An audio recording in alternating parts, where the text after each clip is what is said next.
Waduh, ini satu kehormatan besar bagi saya dan keluarga atas kepercayaan yang diberikan oleh Presiden Republik Indonesia dan juga dukungan dari DPR RI sehingga akhirnya saya bisa dilantik.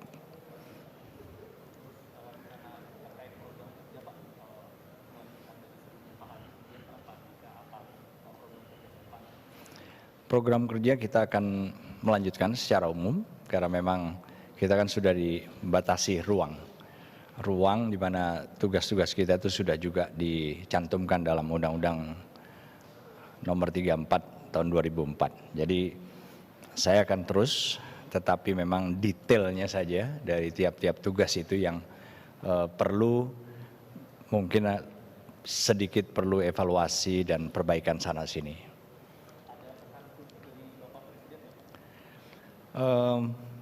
Ada, tapi ya itu untuk saya dengan keluarga saya, tapi intinya saya akan melaksanakan tugas sebaik-baiknya.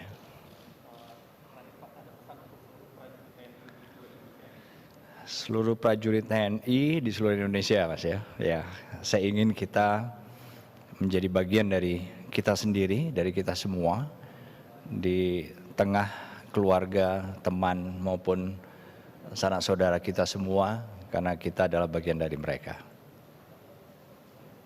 Iya, terima kasih Mas.